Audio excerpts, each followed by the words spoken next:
পুরনিয়োগ দুর্নীতি মামলায় রাজ্যের মন্ত্রী সুজিত বসুর বাড়িতে হানা দিল ইডি। সিআরপিএফ জওয়ানদের সঙ্গে নিয়ে শুক্রবার 12ই জানুয়ারি সকালে দমকল মন্ত্রী সুজিত বসুর লেকটাউনের দুটি বাড়িতে পৌঁছন কেন্দ্রীয় তদন্তকারী সংস্থার ইডির আধিকারিকরা। পুরনিয়োগ দুর্নীতি মামলায় জিজ্ঞাসাবাদ করতেই রাজ্যের মন্ত্রী সুজিত বসুর বাড়িতে এসে পৌঁছন ইডি আধিকারিকরা। এই মামলায় ইতিমধ্যে একাধিক পুরসভার চেয়ারম্যান, ভাইস চেয়ারম্যান, প্রাক্তন চেয়ারম্যান ও অন্যান্য আধিকারিকদের জিজ্ঞাসাবাদ করেছে ইডি। শুক্রবার সকালে সিআরপিএফ জওয়ানদের সঙ্গে নিয়ে ইডি আধিকারিকরা পৌঁছন সুজিত বসুর লেকটাউনের বাড়িতে। সুজিত বসু দক্ষিণ দমদম পৌরসভার ভাইস চেয়ারম্যান ছিলেন। সূত্রের খবর, ইডি আধিকারিকরা তার কাছ থেকে জানতে চান তিনি ভাইস চেয়ারম্যান থাকাকালীন দক্ষিণ দমদম পুরসভায় নিয়োগের ক্ষেত্রে কোনো বেনিয়ম হয়েছে কিনা। পাশাপাশি তারা সুজিত বসুর কাছ থেকে একাধিক নথিও খতিয়ে দেখতে চান বলে ইডি সূত্রের খবর।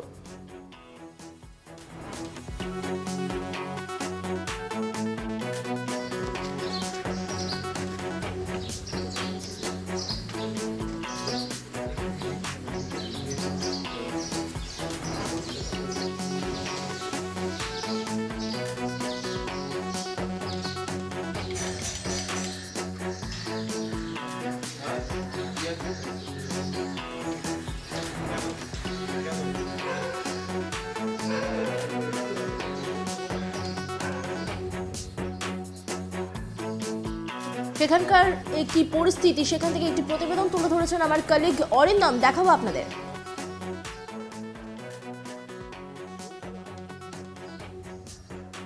এই মুহূর্তে সবথেকে বড় খবর, রাজ্যের মন্ত্রী সুজিত বসুর বাড়িতে এসে পৌঁছেছে ইডি আধিকারিকরা। সুজিত বসুর লেকটাউনে যে দুটো বাড়িতেই কিন্তু ইডি আধিকারিকরা এই মুহূর্তে এসে পৌঁছেছে। আমি একবার দেখানোর চেষ্টা করব চিত্রটা। এই মুহূর্তে সুজিত বসুর যে লেকটাউনের বাড়ি, সেখানে কিন্তু ইডি আধিকারিকরা ঢুকে গেছে। সেখানে আমরা দেখতে পাচ্ছি যে সেন্ট্রাল ফোর্সের লোকেরা কিন্তু সুজিত বসুর বাড়ির গেটের বাইরে দাঁড়িয়ে রয়েছে। কিছুক্ষণ আগেই কিন্তু এখানে ইডি আধিকারিকরা এসে পৌঁছেছে।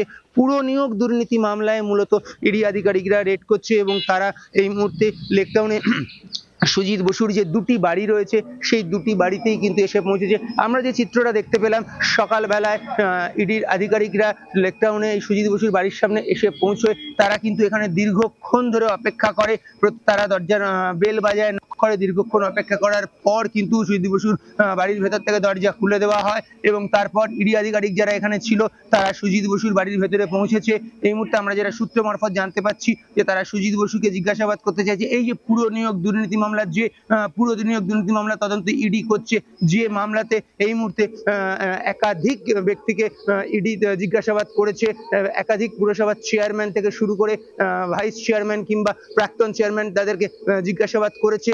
এবং এই পুরো নিয়োগ দুর্নীতি মামলাতে কিন্তু ইডি অনেকের বাড়িতে এর আগেও রেড করেছে। যেমন দক্ষিণ দমদম যে পুরসভা, তার যে ভাইস চেয়ারম্যান নিতাই দত্ত, তার বাড়িতেও কিন্তু ইতিমধ্যেই রেড করেছে।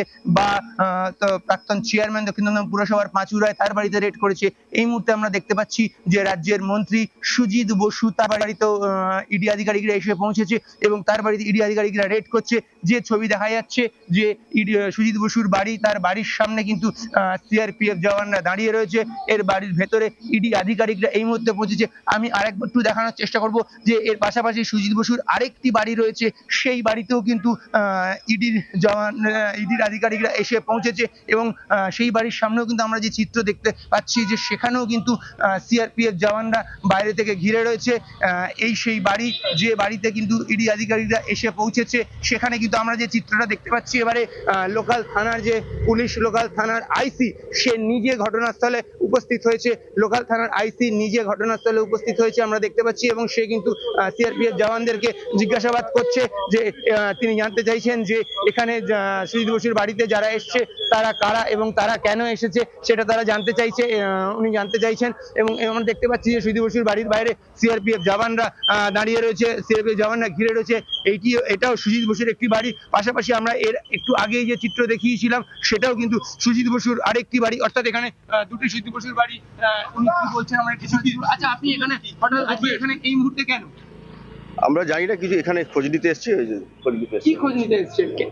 এটা কি মন্ত্রী সুজিত বসুর বাড়ি? আছে দেখছি, কিসের ব্যাপারে জানতে চাইছি। এটা কি মন্ত্রী সুজিত বসুর বাড়ি? একদমই সুজিত বসুর বাড়িতে কিন্তু পুলিশ আধিকারিকরা এই মুহূর্তে এসে উপস্থিত হয়েছেন। যেহেতু সিআরপিএফ জওয়ান এবং ইডি আধিকারিকরা এখানে এসেছেন, সেই খোঁজ নেওয়ার জন্য কিন্তু এখানে এসে উপস্থিত হয়েছেন পুলিশ আধিকারিকরা। আমি আরেকবার পাশের যে চিত্রটা আছে সেই চিত্রটা দেখানোর চেষ্টা করব। আরেকবার আমি সেখানে যাব।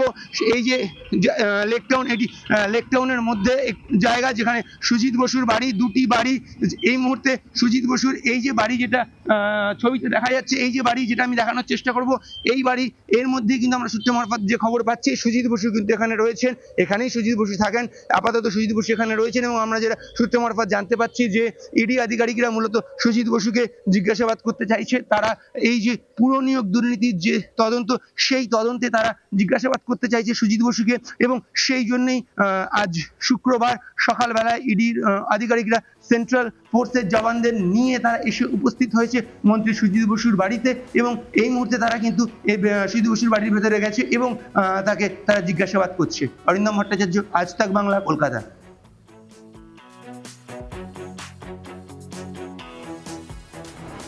একদিকে দক্ষিণ দমদমে সুজিত বসুর বাড়িতে আমরা দেখতে পাচ্ছি ইডির আধিকারিকরা তদন্ত শুরু করেছেন। অন্যদিকে বিধায়ক তাপস রায়ের বউবাজারের বাড়িতেও এদিন হানা দেন ইডির আধিকারিকরা। অন্যদিকে পুর নিয়োগ দুর্নীতিতে উত্তর দমদমের বিরাটির প্রাক্তন পুর প্রধান সুবোধ চক্রবর্তীর বাড়িতেও হানা দিয়েছে কেন্দ্রীয় এজেন্সির আধিকারিকরা।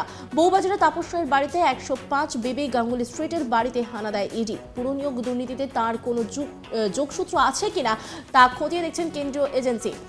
বিরাটের প্রাক্তন পুরপ্রধান সুবোধ চক্রবর্তীকেও জিজ্ঞাসাবাদ শুরু করা হয়েছে। তিনি দীর্ঘদিন ধরে উত্তর দমদম পৌরসভার কাউন্সিলর। এর আগেও তার বাড়িতে এসেছিলেন ইডির আধিকারিকরা। এবার ফের তার বাড়িতে হানা দিল ED. Mobile phone switch off করে চলছে জিজ্ঞাসাবাদ। আমরা দেখতেই পাচ্ছি একেবারে তৎপর ইডির আধিকারিকরা। শহরের বিভিন্ন জায়গায় তারা একসঙ্গে অভিযান শুরু করেছেন, একসঙ্গে তারা তদন্ত শুরু করেছেন। একদিকে যেমন আমরা দেখতে পাচ্ছি উত্তর দমদমের ছবি, তেমনভাবেই দেখতে পাচ্ছি দক্ষিণ দমদম এবং বরানগরের ছবিটাও আমরা দেখতে পাচ্ছি। আর সুজিত বসুর বাড়ি, সেখানে সকালবেলা পৌঁছে গেছেন ইডির আধিকারিকরা। তারপর কিন্তু স্থানীয় থানার আইসি সেখানে গিয়েছিলেন গোটা পরিস্থিতি খতিয়ে দেখবার জন্য। সেখানে কিন্তু সেই স্থানীয় থানার পুলিশ কিন্তু মোতায়েন করা হয়েছে সেখানে। এবং তারপরেই আমরা যে ছবিটা দেখেছিলাম, বেলা বাড়ার সঙ্গে সঙ্গেই কিন্তু সেখানে ভিড় জমায় সেখানকার স্থানীয় বাসিন্দারা। যদিও ভীষণভাবে তৎপর ছিল কেন্দ্রীয় দল এবং তার সঙ্গে কেন্দ্রীয় তদন্তকারী সংস্থার আধিকারিকরাও। কারণ ঠিক আগের সপ্তাহে শুক্রবারে আমরা যে ছবিটা দেখেছিলাম, যে সন্দেশখালিতে ইডির আধিকারিককে আক্রান্ত হতে হয়েছিল, সেখান থেকেই বলা যায় শিক্ষা নিয়ে কিন্তু এবারে বেশ তৎপর কেন্দ্রীয় তদন্তকারী দলের আধিকারিকরা এবং তার পাশাপাশি সেন্ট্রাল ফোর্সও। কারণ জমায়েত হওয়ার সঙ্গে সঙ্গে তারা কিন্তু সেই জমায়েত ভেঙে দেন, সেখান থেকে সরিয়ে দেওয়া হয় স্থানীয় মানুষজনকে। আর তারপরেও কিন্তু জিজ্ঞাসাবাদ চলছে। এবার কি আপডেট উঠে আসে সেদিকে অবশ্যই আমরা নজর রাখবো। তার জন্য আপনারাও নজর রাখুন আজ তাক বাংলার ইউটিউব স্ট্রিমিংয়ে এবং ইউটিউব চ্যানেলকে সাবস্ক্রাইব করুন, লাইক করুন, কমেন্ট করুন, শেয়ার করুন। পাশাপাশি হোয়াটসঅ্যাপে নজর রাখুন, কারণ সেখানেও রয়েছে আজ তাক বাংলা।